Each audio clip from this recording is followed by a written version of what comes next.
Bonjour à vous, je suis ravie de vous retrouver pour une nouvelle vidéo et cette vidéo va concerner la Skin Deep palette de chez NARS. Je vous l'avais dit sur Instagram que j'allais vous faire cette vidéo et vous m'avez vu me maquiller très souvent avec elle. C'est vrai que c'est une palette très agréable et surtout je voulais un peu la manipuler un petit peu pour que je puisse vous faire le meilleur retour. Certaines d'entre vous, vous avez déjà succombé et d'autres, vous doutez un peu à juste titre parce que ça reste une palette de neutre encore et toujours. Ce qui m'a attiré, c'est sa polyvalence, mais aussi parce que j'aime la marque. Donc ça m'a attrapé. Souvent je suis pas déçue de chez NARS, donc du coup, Paulette polyvalente. Palette polyvalente, on peut faire ses sourcils avec, contouring, alors contouring on en reparlera en conclusion, je vous expliquerai un peu tout, des mats, des satinés, on peut s'amuser, un joli beige pour pas mal de choses. Donc je trouve qu'elle offrait pas mal de possibilités et maintenant que je l'ai, je vous assure qu'elle en vaut le détour. C'est pas une palette hyper originale, mais c'est une palette qui en a dans le ventre. Ce que j'aime aussi, c'est son packaging. Alors je mets un bémol, son packaging par son format, parce qu'elle est compacte, elle est fine, ça se glisse dans mon kit pro et pour voyager je la trouve très pratique. Après le noir mat comme ça, mes traces de doigts un peu partout, ça fait vite sale. J'ai pas gardé la boîte, j'essaierai de vous mettre une image là, mais sur la boîte il y avait un joli dessin, ils auraient dû se cantonner à cette déco là parce que finalement c'est vrai que c'est un petit bémol le noir mat chez NARS, ça salit assez vite. Mais bon, allez, c'est un détail. Par contre, bon, on en reparlera dans la conclusion. Si je commence à faire la conclusion dans l'intro, on s'y retrouve plus. Dans cette vidéo, je vous ai préparé 3 looks, dont celui-ci qui est complètement mat parce que je sais que certaines d'entre vous, vous aimez les make-up mat. Et les deux autres, bon, j'ai ajouté les touches métallisées ou satinées et un autre, j'ai pas pu m'empêcher d'ajouter quelque chose et vous verrez ça dans la vidéo. D'ailleurs, je vous laisse sur la vidéo, on se rejoint à la fin pour faire une conclusion de cette palette. C'est parti!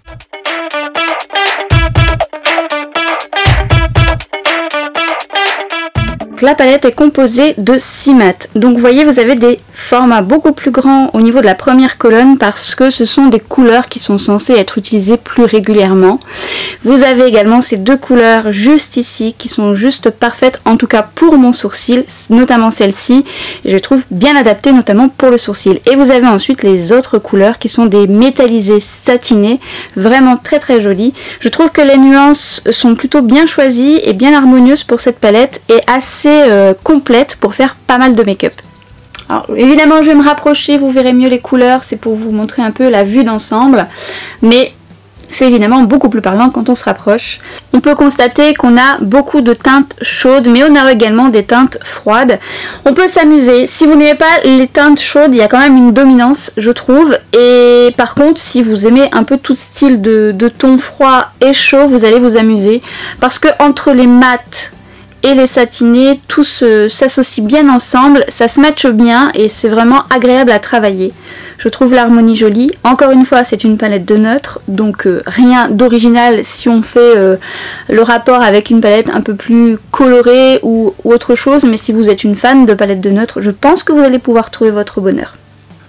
Je n'ai pas utilisé toutes les couleurs dans les 3 looks, mais j'aurai bien l'occasion de vous présenter d'autres looks dans des prochaines vidéos. Tout ce que je peux vous dire, c'est que je les aime toutes, et notamment cette couleur qui est un gris marron glacé que j'ai utilisé dernièrement. Je vous ai fait un post dessus, je vous en ai parlé, je l'ai mis sous un fard également de Charlotte Tilbury. Je trouve l'association très très jolie, mais seul il est très beau. Mais je dirais, tous sont très très beaux, je vous laisse d'ailleurs sur les tutos. On commence par appliquer la Soft Ocre de chez MAC. Moi je l'utilise beaucoup pour la mettre en base. Mettez-la en fine couche jusque l'arcade sourcilière, ça va vous permettre de préparer votre paupière, l'unifier et vous venez ensuite poudrer avec le beige de la palette de manière à ce que ce soit agréable ensuite pour l'estompage qui va suivre. Je mets de la poudre by Vapor juste en dessous parce qu'elle est fine et ça va me permettre d'éviter de salir mon teint. Je prends ensuite la couleur Bali que je vais mettre en coin externe et je tapote pour bien imprégner la matière sur ma paupière. Comme à mon habitude, je dépasse au-dessus de mon pli de paupière pour éviter que ma paupière ne fasse plus tombante. Évidemment, si vous n'avez pas de problème, faites en fonction de votre structure d'œil. Je vous invite donc à prendre petit à petit la matière, même si je vous dirais qu'elle s'estompe plutôt bien. Mais au moins, ça vous facilite le travail, vous ne pigmentez pas trop et ça évite les taches.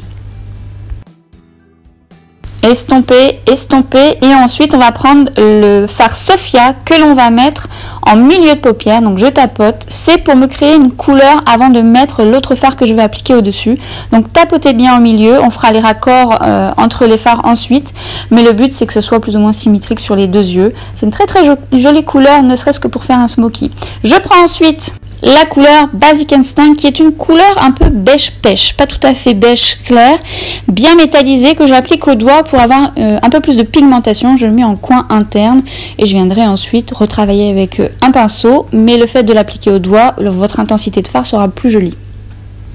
Si vous voulez être vraiment précise et que vous n'êtes pas à l'aise avec l'application, prenez un pinceau, ce sera déjà très bien. Prenez la couleur ensuite Faster Pussycat, très jolie couleur métallisée, que je vais donc ajouter juste au-dessus du fard que j'avais mis précédemment au milieu pour justement créer un contraste un peu plus intense. Le fait est d'avoir mis la couleur mat en dessous à révéler un peu plus, même si je vous avoue que la couleur de base est vraiment très jolie et très pigmentée. Je vais ensuite faire mes raccords comme à mon habitude, j'estompe et je viens reprendre la couleur Sophia que je vais mettre en ras de cils inférieur. Pas tout à fait jusqu'au coin interne parce que je veux rester avec un coin interne éclairci, et j'estompe avec un pinceau crayon. Tapotez votre fard et venez ensuite l'estomper, rajouter si vous en avez envie pour plus de contraste. Et on va ensuite prendre la couleur Coconut Groove qui est ce marron foncé que je trouve très réussi parce qu'il est très intense, et c'est le genre de couleur que j'aime beaucoup mettre en ras de cils parce que c'est beaucoup plus doux que le noir, même si j'aime bien mettre du noir en ras de cils. Par contre, je ne le mets pas jusqu'au coin interne, principalement de l'extérieur du plus épais au plus fin, et je viens l'estomper pour créer un côté plus doux, même si j'avoue c'est un make-up quand même chargé. Tapotez bien également votre fard, mais allez jusqu'aux cils surtout, ne créez pas de manquant, vraiment rajoutez vraiment jusqu'aux cils de façon à ce que ce soit plus harmonieux. J'en mets en ras de cils inférieur, c'est pareil, je ne vais pas jusqu'au coin interne, mais je vais du plus épais au plus fin et je vais jusque mon cil. Je complète vraiment bien, j'évite qu'il y ait des manquants et je raccorde avec mon coin externe. Je viens ensuite estomper le tout pour que ça crée un meilleur contraste. Les couleurs mates nécessitent parfois plus de temps au niveau de l'estompage, même si j'avoue que cette palette est quand même assez facile à ce niveau-là, mais ça n'empêche pas effectivement d'estomper. J'enlève l'excédent de poudre que j'avais mis sur mon teint et je vais mettre la couleur beige en coin interne, qui n'est pas un beige franc, c'est un beige vraiment subtil. Je l'aurais voulu pour ce make-up un peu plus clair, mais bon, c'était quand même assez harmonieux. C'est un beige intéressant pour les fards de transition aussi, il est vraiment très bien. Donc en coin interne principalement, et je viens également en mettre en arcade sourcilière.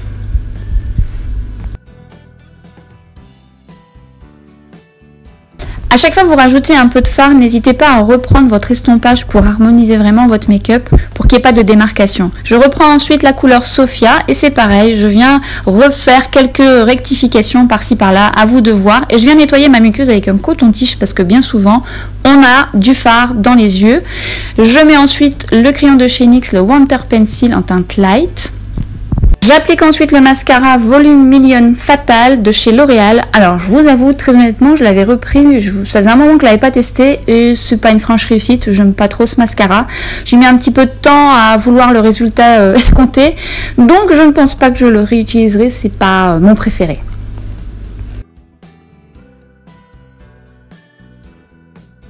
Vous pouvez très bien vous servir de cette base et changer la couleur de ce make-up en le faisant soit plus clair, soit plus foncé. C'est en fonction de vos envies. N'oubliez pas de vous amuser avec votre palette. Il y a vraiment pas mal de possibilités. Ce premier look est maintenant terminé. J'espère qu'il vous a plu et on va passer tout de suite au deuxième look.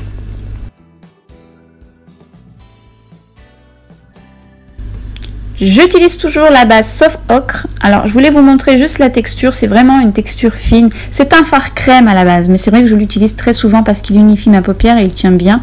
Je reprends le beige encore une fois pour créer une accroche et permettre au fard de bien s'estomper. Je prends le fard Undress que je vais mettre en coin externe, je tapote et je fais mon repère habituel. J'ouvre quand même mon œil pour faire les raccords justement parce que quand on fait cette technique, il faut quand même ouvrir l'œil et venir appliquer le fard là où on n'en a pas mis. Donc tapotez, venez rajouter là où vous en avez besoin et venez estomper petit à petit. N'appuyez pas trop sur votre pinceau pour éviter que votre fard n'accroche trop, ça vous permet d'avoir un estompage plus réussi et estomper au milieu de la paupière. Alors comme vous voyez, moi j'ai un œil qui est un peu plus tombant que l'autre, donc je fais mon repère, je me regarde bien devant et hop, je passe au-dessus de mon pli, j'ouvre grand pour venir faire les raccords avec mon fard et je tapote là où il y a des manquants. Je peux ensuite estomper et rajouter si besoin.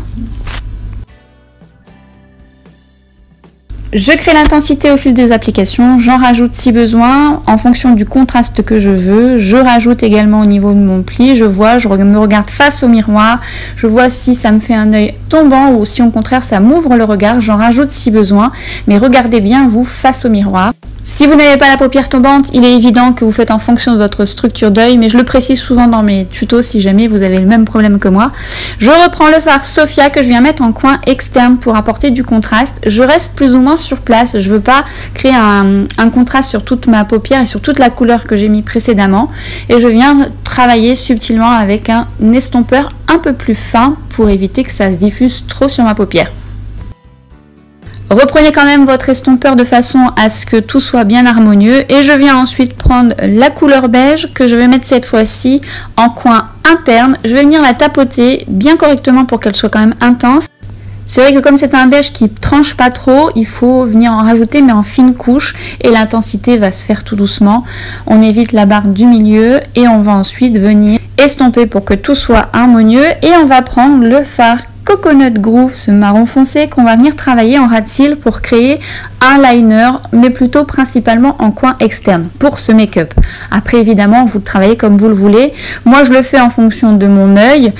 Je viens bien travailler en ras de cils près de mes cils pour qu'il n'y ait pas de manquant et petit à petit je construis la forme que je souhaite sur moi. À vous d'adapter en fonction de vos habitudes, si vous avez l'habitude de faire un liner ou non.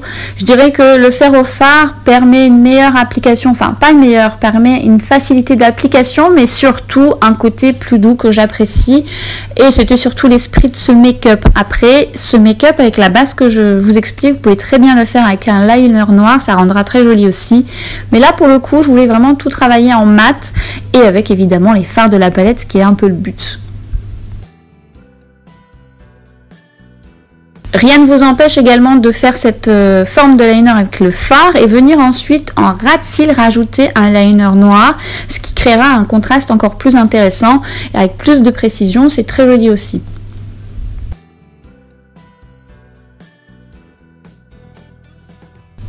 Alors quand je crée mon liner, je crée la forme, mais dans ce make-up, je veux qu'il soit quand même estompé, qu'il soit pas trop précis.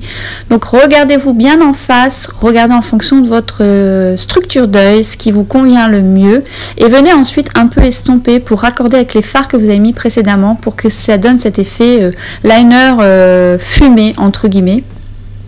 J'applique ensuite le crayon beige de chez Kiko en muqueuse inférieure et supérieure et je mets ensuite mon mascara. C'était donc le Sensationnel de chez Maybelline. J'enrobe bien mon cil pour vraiment avoir du mascara partout et je viens travailler en plusieurs couches sans pour autant créer des paquets. Le mascara, ça se travaille. En tout cas, moi j'aime le travailler. Généralement, j'en mets 2-3 couches. Donc vous voyez, c'est un make-up complètement mat, vous pouvez très bien le réadapter avec un liner beaucoup plus intense, plus noir, faites en fonction de ce que vous aimez et ce que vous aimez porter au quotidien, il faut être à l'aise avec son make-up. Ce deuxième look est maintenant terminé, je vous ai proposé avec ce look deux types de rouge à lèvres, un rouge à lèvres qui reste un peu dans les tons du make-up et j'ai voulu changer et mettre un rose qui finalement à l'écran fait rouge, mais j'aime beaucoup ce rouge à lèvres, je vous en avais déjà parlé dans mes favoris, donc je vous mettrai tout en barre d'infos et j'aime beaucoup l'association avec ce rouge à lèvres. Troisième look et dernier look, je reprends la soft ocre que je mets sur toute ma paupière mobile et je viens prendre le beige de la palette que je viens appliquer sur toute ma paupière pour l'unifier et préparer au maquillage. Place désormais aux sourcils puisqu'avec cette palette on peut travailler ses sourcils.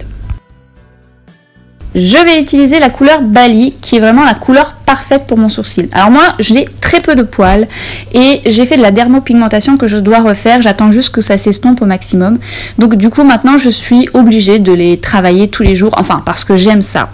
Et cette couleur est parfaite. Même si je vais vous montrer, moi je vais utiliser une deuxième couleur de la palette. Donc le peu de poils que j'ai, je les remonte vers le haut, je travaille en dessous et je les redescends vers le bas, je travaille au-dessus.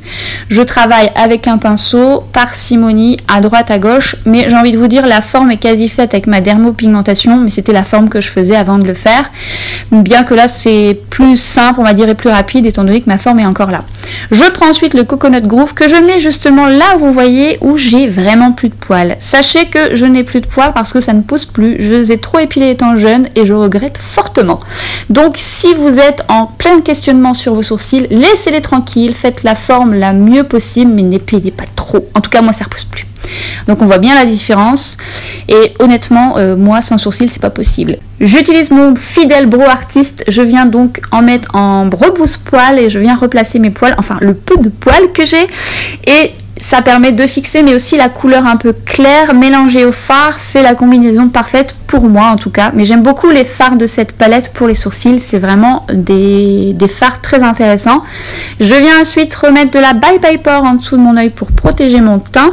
Ce n'est pas ce que je fais habituellement, c'est juste que là sur la vidéo ça m'évitait de salir mon teint. Et je reprends la couleur Faster Pussycat que je mets sur toute ma paupière mobile au doigt pour qu'il y ait plus d'intensité et je viens ensuite l'estomper en fonction de la forme de mon œil, donc faites en fonction de votre forme, mais le but étant de l'estomper au maximum pour que ça évite des barres. Alors, je ne les ai pas encore utilisés mouillés, ces fards, je ne sais pas si ça fonctionne bien, je vous en ferai le retour. Mais donc moi, je l'applique au doigt, l'intensité est plus jolie. Et encore une fois, ma fameuse paupière tombante. Et là, on va la rectifier et on va venir travailler au-dessus, estomper, estomper, donner l'illusion qu'elle n'est pas tombante. Mais c'est une illusion puisque le soir, je me rends compte qu'elle l'est. Mais c'est pas bien grave, on fait avec. Et on vient nettoyer son pinceau avec un mouchoir où on en prend un propre pour venir estomper, nettoyer les bords, c'est-à-dire éviter qu'il y ait des démarcations. C'est une couleur métallique qui se travaille plutôt bien, mais ça n'évite pas l'estompage. Venez rajouter de la couleur sur la paupière mobile. Et je viens ensuite prendre la couleur Whips que je viens mettre en ras de cils inférieur et je viens l'estomper avec un pinceau crayon. Je construis petit à petit la forme et surtout le contraste. La forme du ras de cils, je la fais un peu plus large par rapport au premier make-up que je vous ai fait et je viens raccorder au coin externe. Je viens ensuite prendre le Coconut Groove qu'on utilise pas mal dans ces tutos, mais franchement il est très bien ce fard, bien pigmenté, et je viens travailler le ras de cils également. On estompe bien, on fait en sorte de bien faire les raccords au coin externe également. Et on évite d'oublier de la matière et on va vraiment sur les cils, vraiment bien à l'intérieur des cils pour éviter qu'il y ait des manquants en termes de matière. Ensuite, ce qu'on va faire, c'est qu'on vient en rajouter pour créer un contraste un peu plus intense au niveau du ras de cils inférieur. On va reprendre la couleur Whips qu'on va venir appliquer de nouveau en ras de cils inférieur pour venir bien mélanger le tout, qu'il y ait un joli contraste, pas trop de démarcation. On fait les raccords comme toujours, on se regarde bien dans le miroir en face et on voit s'il y a des manquants. Je prends le crayon de Linda Alberg, le Aweva Flash, que je vais mettre en muqueuse et c'est pareil, je vais vraiment le mettre jusque mes cils et je vais venir raccorder ensuite avec mon pinceau de façon à ce qu'il n'y ait pas de blanc et de manquants. Prenez de la distance avec votre miroir de façon à voir si votre make-up est harmonieux. Je reprends la couleur beige et là je vais le mettre en coin interne pour créer un point de lumière. J'en mets également sous mon arcade sourcilière et je viens ensuite enlever l'excédent de poudre que j'avais mis sur mon teint pour éviter qu'il ne salisse. Je fais les raccords justement en ras de cils pour voir si tout est harmonieux. On pourrait très bien mettre sa touche de mascara et s'arrêter là, mais je voulais vous mettre une petite touche de glitter en plus, c'est une option supplémentaire, vous la mettez ou non, soit avec un stylat, donc là en l'occurrence c'est le Wanderlust, et là j'avais un lipstick de chez Anastasia Beverly Hills, c'est le Blizzard, que j'aime beaucoup mettre sur mes make-up. Moi je vais prendre le stylat ensuite, mais là je voulais vous montrer la différence entre les deux, ils sont très lumineux, et je voulais vous les mettre tous les deux sur le même fard que j'ai actuellement sur les yeux, Pour vous montrer que c'est pas du tout la même chose, c'est une intensité différente, même si le rendu est lumineux pour les deux. J'opte pour le Stila, je viens donc l'appliquer au pinceau pour ensuite le travailler au doigt. Je tapote, mais je n'appuie pas trop pour éviter que ça enlève le fard en dessous. Bon, il se travaille très très bien, il est très lumineux. Le Wanderlust est un de mes préférés chez Stila. Enfin, j'aime les Stila de manière générale. Et là, je vais mettre le mascara, le Sensationnel de chez Maybelline, que j'aime beaucoup. Il allonge très bien les cils, il les recourbe. Il faut cependant aimer les brosses recourbées, c'est en fonction de ce que vous souhaitez, vos habitudes. Et voilà, ce troisième look est désormais terminé. Donc comme je disais, vous auriez pu très bien vous arrêter avant les glitters, ça vous aurait fait un smoky. Mais je voulais vous apporter cette touche. Vous avez toujours des options où vous auriez pu très bien mettre cette touche juste au milieu de ce make-up ou seulement en coin interne avec un glitter un peu plus clair. Voilà, ce troisième make-up est maintenant terminé, on se retrouve juste après pour faire la conclusion de cette palette.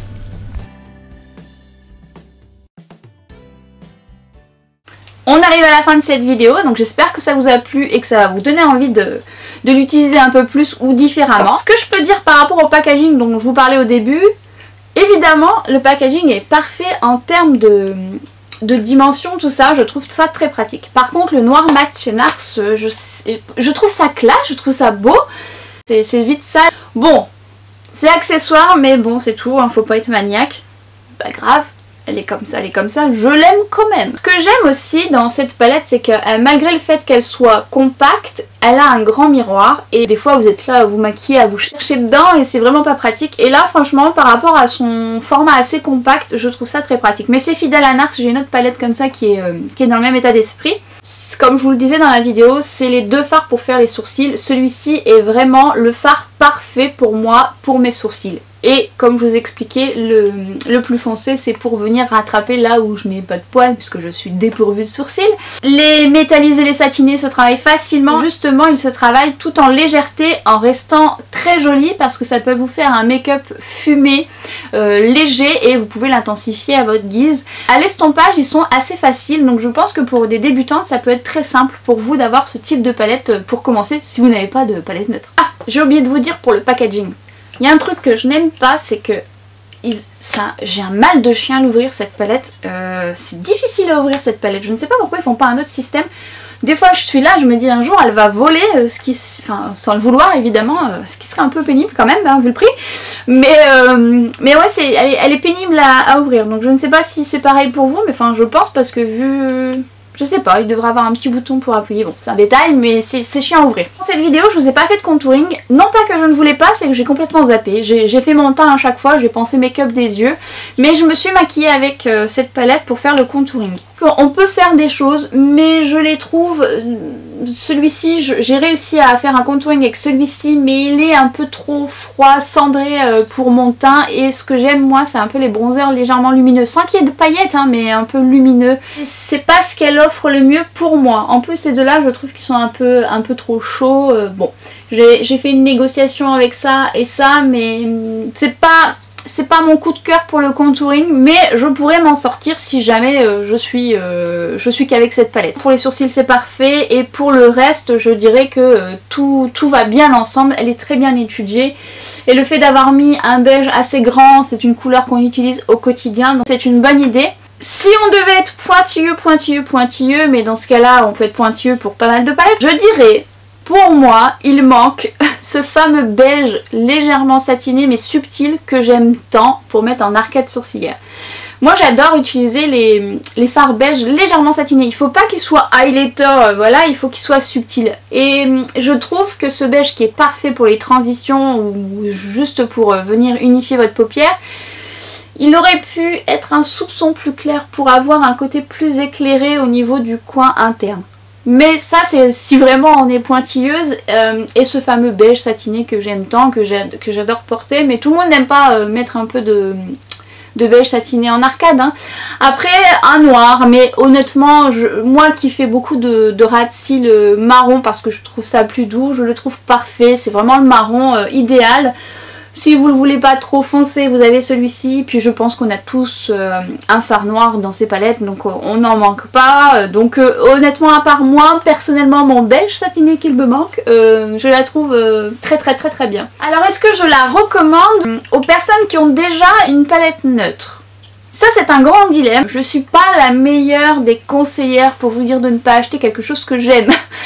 Par contre, est-ce que c'est un indispensable? Je dirais que si vous aimez vous maquiller avec du neutre, ça peut être vite une indispensable, surtout si vous avez comme moi un peu les sourcils un peu cendrés.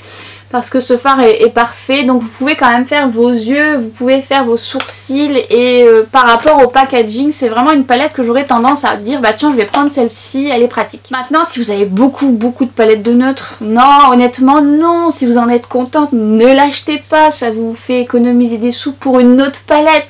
Indispensable, non, bah rien n'est indispensable de toute façon. Mais bon, on maquille quand même souvent avec, donc je sais pas quoi vous dire. Je vous laisse faire votre choix. En tout cas, n'hésitez pas à me laisser vos commentaires si vous l'avez acheté, si vous l'aimez, si pour vous elle vous semble indispensable surtout, ou pour partir en vacances, pour partir en voyage, en vacances, en déplacement. Dites-moi dans toutes les palettes de neutres que vous avez si elle serait votre indispensable. Et donc moi j'ai fait le tour de cette vidéo, j'espère qu'elle vous aura plu, n'hésitez pas à me le faire savoir. Moi je vous retrouve pour une prochaine vidéo et je vous dis à très bientôt. Ciao!